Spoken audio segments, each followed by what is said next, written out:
Worli hit and run प्रकरणाचं recreation करण्यात आलं। दोन्ही आरोपींची समोरासमोर चौकशी केली आणि त्यानंतर पोलिसांनी रिक्रिएशन केलं। पोलिसांनी या मार्गावर असणाऱ्या सीसीटीव्हीचे जवळपास 40 डीव्हीआर ताब्यात घेतलेत, ज्या ठिकाणी मिहिरनं नाखवा दाम्पत्याला धडक दिली आणि मृतदेह फेकून पळ काढला त्या दोन्ही ठिकाणी रिक्रिएशन करण्यात आलंय।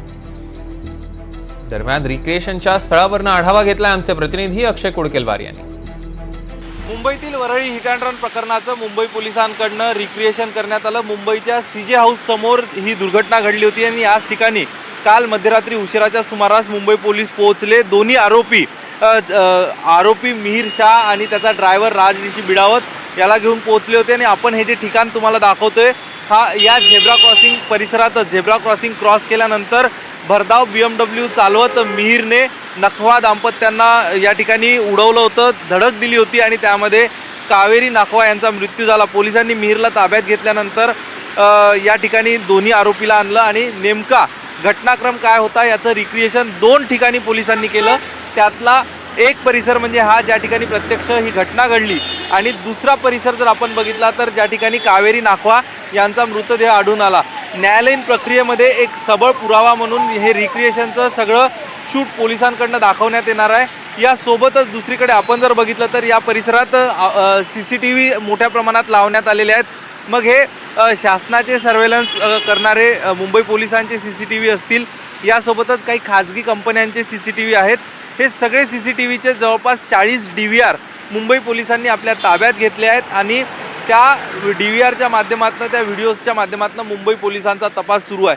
त्यामुळं मुंबई पोलिसांकडून एक महत्त्वाचा आज तपासाचा भाग म्हणजे रिक्रिएशन मध्यरात्री करण्यात आलेला आहे। वरळीच्या सीजे हाऊस परिसरात रिक्रिएशन झाल्यानंतर पोलीस दोन्ही आरोपींना घेऊन मुंबईच्या वरळी सीफेस परिसरामध्ये आले। आपण त्या ठिकाणी सध्या आहोत।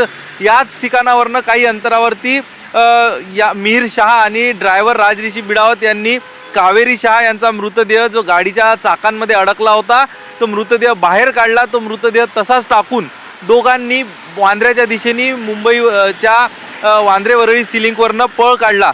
ज्या ठिकाणी पहिल्यांदा आपण रिक्रिएशनची घटना दाखवत होतो सीजे हाऊस परिसर, त्या ठिकाणावरनं मिहिर गाडीच्या खाली उतरला आणि पुन्हा ड्रायव्हरला गाडीचा ताबा घ्यायला सांगितला आणि ड्रायव्हर आणि मिहिर मिळून दोघांनी आपल्या गाडीखाली आलेल्या महिलेची पर्वा न करता साधारण 1.5 किलोमीटरपर्यंत ही जी गाडी आहे 1.5 किलोमीटरपर्यंत गाडी चालत आले आणि 1.5 किलोमीटरपर्यंत कावेरी नाखवा ही महिला चाकात तशीच अडकून होती आणि तोपर्यंत कावेरी नाखवा यांचा मृत्यू देखील झाला होता।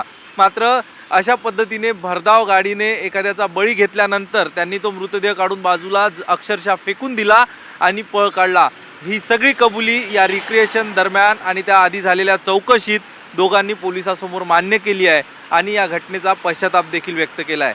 मात्र हा पश्चाताप नेमका घटना घडली त्यावेळी कुठे गेला होता आणि ही सामाजिक जाणीव त्यावेळी कुठे गेली होती असा देखील प्रश्न पोलिसांनी उपस्थित केला आहे।